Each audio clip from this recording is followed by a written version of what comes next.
Merhaba gezginler, ben Skip Guide'ın sanal turist rehberi. Bugün Londra'nın kalbinde Strand ile Thames Nehri'nin arasında yer alan Somerset House'u birlikte gezeceğiz. Geniş taş avlu, zarif kemerler, su fıskiyelerinin sesi ve nehirden gelen rüzgar. Şehri ilk kez görseniz de, 40. kez geçseniz de burası durup nefes alma noktasıdır. Hazır mısınız? Kendinizi taş duvarların gölgesine bırakın. Ben anlatayım, siz hayal edin. Somerset House, İngiltere'nin başkenti Londra'da, Westminster ile City of London arasındaki tarihi geçitte konumlanır. Nehir tarafında terası, şehir tarafında Strand cephesi vardır. Neden önemli derseniz, çünkü bu bina Londra'nın idari ve kültürel hafızasını aynı gövdede taşır. Dışarıdan bakınca görkemli bir saray gibi durur. İçeri girince hem devletin eski ciddiyetini, hem bugünün sanat enerjisini hissedersiniz. Bir ayağınız tarihte, bir ayağınız çağdaş kültürde kalır. Kısa ama güçlü tarih yolculuğu yapalım. Adını, 16. yüzyılda burada, yükselen ilk sarayın sahibi olan Somerset Dükü'nden alır. O dönem yapısı çoktan kayboldu. Bugün gördüğümüz görkemli neoklasik bina, 18. yüzyılın son çeyreğinde, usta mimar Sir William Chambers'ın planlarıyla yükseldi. Devlet, denizcilik ve vergi daireleri burada çalıştı. Kayıtlar, haritalar, mühürler, ağır dosyalar. Koridorlarda ayak sesleri yankılanıyordu. Yani burası, imparatorluğun masasının kurulduğu yerlerden biriydi. Zaman aktı, odalar sanat enstitülerine, atölyelere, sergi salonlarına dönüştü. Duvarlar aynı kaldı, içindeki hayat yenilendi. Gözlerinizi kapatmadan bir bakın. Strand cephesinde sütunlar ve denge, nehir tarafında geniş bir teras ve köprü manzarası. Avluya çıktığınızda düzenli taş döşeme üzerinde su fıskiyeleri dans eder. Yaz sıcağında üşütmeyen bir serinlik verir. Akşamüstü ışık vurduğunda taşların rengi yumuşar, gölgeler uzar. Fotoğraf çekmek isteyen için basit ama etkileyici bir sahne. Bir adım sağa, bir adım sola. Kadraj kendini kurar, iç mekanlarda tarihi merdivenlere dikkat edin. Taşa gömülü, duvara yaslanan basamaklar yukarı doğru kıvrılır. Küpeştelere elinizi koyduğunuzda pürüzlü taşın soğukluğu avucunuza gelir. Zemin kat salonlarının kemerleri altında kısa bir süre durun. Bu sessiz kemerler, yüzyıllar boyu pek çok fısıltıyı duymuştur. Üst katlarda sanatın kalbi atar. Courtauld Galerisi, empresyonist ustaların ve modern sanatın başyapıtlarına ev sahipliği yapar. Bir tabloya yaklaşın. Rengin ışıkla kurduğu oyunu izleyin. Manzara değil, boyanın kendisi konuşur. Sanatla tarih aynı çatıda buluşur. Peki buraya nasıl gelinir? Merkezi konum büyük avantaj. Nehir kıyısından yürürseniz, Waterloo Köprüsü'nü geçtikten sonra birkaç dakikada kapıdasınız. Strand boyunca gelenler için de yol düz ve canlı. Toplu taşıma ile gelecekler için çevrede birden çok durak var. Yürümeyi seviyorsanız, Covent Garden'dan veya Embankment kıyısından kısa bir yürüyüş yeter. Yakınlarda St. Mary Le Strand Kilisesi, Covent Garden pazarları, tiyatrolar ve kafe dolu sokaklar bulunur. Yani Somerset House, bir günün ortasına kolayca yerleşen bir duraktır. Ne zaman gelmeli? Yaz aylarında gün uzun, avludaki fıskiyeler daha canlı görünür. Öğle güneşinde taşlar parıldar ama fotoğraf için en güzel saat çoğu, zaman gün batımına yaklaşan altın saat dilimidir. Sabah erken saatlerde kalabalık az olur. Avlu boşken ayak sesiniz yankılanır, bu da ayrı bir keyiftir. Kış aylarında avlu buz pateni pistine dönüşür. O dönemde akşam saatleri daha hareketli ve daha romantik bir atmosfer sunar. Kalabalıktan kaçmak isterseniz hafta içi sabahları deneyin. Sanat galerilerini rahat gezmek için mesai başlangıcına yakın saatler idealdir. Ne kadar süre ayırmalı? Hızlı bir bakış için 45 dakika yeter. Avluyu görün, terastan nehri süzün, bir iki detay yakalayın. Sanat meraklısıysanız 2 saat ile 3 saat arası ayırın.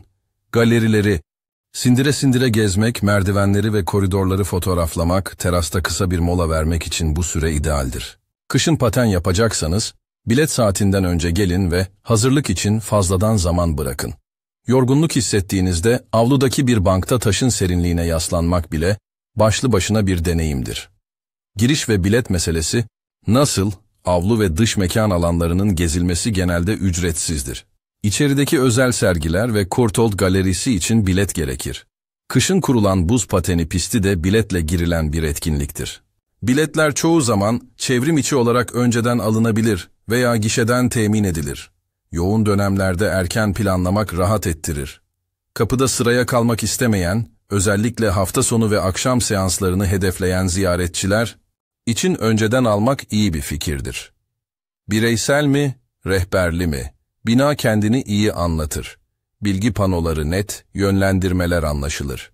Yine de sanat galerilerinde sesli anlatım veya kısa rehberli turlar, eserlerin hikayesini derinleştirir. Kendi temponuzda gezmek istiyorsanız, önce avluda bir tur atın, sonra iç mekana geçin. Mutlaka rahat ayakkabı giyin. Taş zemin uzun yürüyüşlerde ayakları yorabilir. Yazın şapka ve su şişesi hayat kurtarır. Kışın rüzgar, nehir tarafından sert gelebilir. Katlı giyinmek iyi olur. Neler görülmeli, nerede fotoğraf çekilmeli? Avluda fıskiyeler ile ana cepheyi aynı kareye alın. Yüksekten bakış için, mümkünse üst kat pencerelerinden avlunun simetrisine göz atın. Nehir terasında, Waterloo Köprüsü ve Thames'le birlikte şehir silüetini yakalayın. İçeride, tarihi merdivenlerin kıvrımını yan ışık altında fotoğraflamak etkileyicidir. Courtauld Galerisi'nde sanat eserlerini çekerken müze kurallarına uyun. Bazen fotoğraf sınırlıdır, görevliler yardımcı olur. Akşam karanlığında avlu aydınlatması yumuşar, taş yüzeyler sıcak bir tona bürünür. O saat, kısa bir video için bile büyülüdür. Bölgede başka neler yapılır? Somerset House çevresi, tiyatro, müzik ve tasarım etkinlikleriyle doludur. Yaz aylarında avluda açık hava film geceleri veya konserler düzenlenir. Program yıldan yıla değişir. Bu yüzden gitmeden önce etkinlik takvimine göz atmak akıllıca olur. Nehir kıyısında kısa bir yürüyüşle South Bank tarafına geçip sokak sanatçılarını izleyebilirsiniz. Covent Garden'da sokak performansları, butik dükkanlar ve atıştırmalıklar sizi bekler. Bir günün içinde kültür, manzara ve dinlenme arasında rahatça geçiş yaparsınız. Peki ya efsaneler ve hikayeler? Londra'da taş binaların her birinin küçük bir hayaleti olduğu söylenir. Somerset House'da istisna değildir.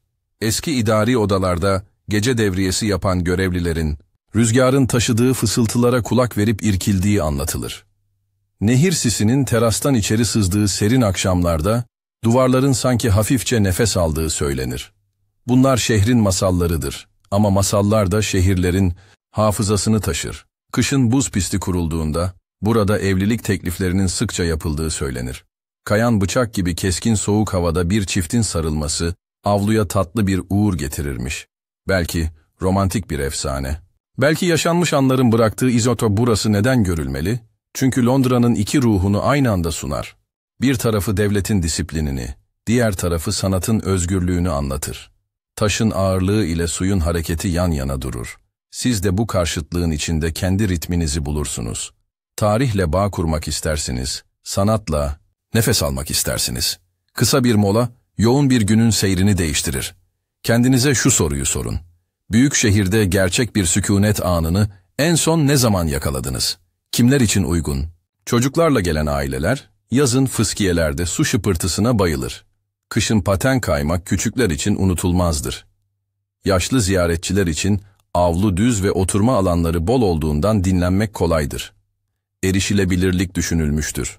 Asansörler ve rampalarla pek çok bölüm rahatça gezilebilir. Sanat meraklıları galeri koleksiyonlarında uzun uzun oyalanabilir. Fotoğraf sevenler günün her saatinde farklı bir ışık yakalar. Romantik bir an arayanlar gün batımını seçsin. Tek başına gezenler içinse taşın sessizliği iyi bir yoldaştır. Kısa bir öneri rotası ister misiniz? Strand kapısından girin, avluda geniş bir yay çizerek ana cephenin tam karşısına geçin. Ortadan nehre doğru ilerleyin, terasta birkaç dakika Thames'i dinleyin. İç mekanlarda tarihi merdivenlere uğrayın. Ardından sanat galerisine yönelin ve en azından birkaç başyapıtın karşısında zamana asılmayı deneyin. Çıkışta avluya dönün, gökyüzünün rengine bir kez daha bakın. Eğer akşam olduysa taşlar daha sıcak görünür. O anı cebinize koyun.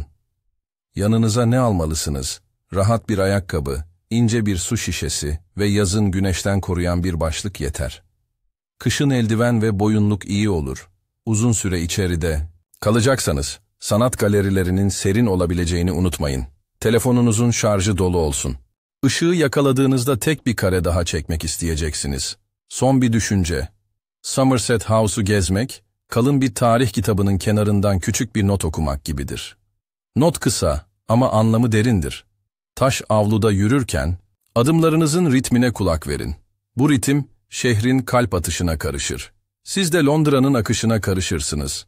Bir daha geldiğinizde, aynı duvarda farklı bir gölge göreceğinize eminim. Ben Skip Guide'ın sanal turist rehberi. Eşlik ettiğiniz için teşekkür ederim. Eğer bu anlatımı sevdiyseniz, sonraki duraklarda yine buluşalım. Abone olmayı ve bildirimleri açmayı unutmayın. Şimdi sıra sizde. Bir sonraki seyahatinizde görmek istediğiniz yer hangisi? Olsun, Londra'nın hangi hikayesini dinlemek istersiniz? Düşünün, karar verin ve keşfe devam edelim. Bu şehre ait daha fazla görülecek yer, skipguide.com'daki haritada yer alıyor. Haritaya erişmek için QR kodunu tarayın ya da açıklamadaki bağlantıya tıklayın.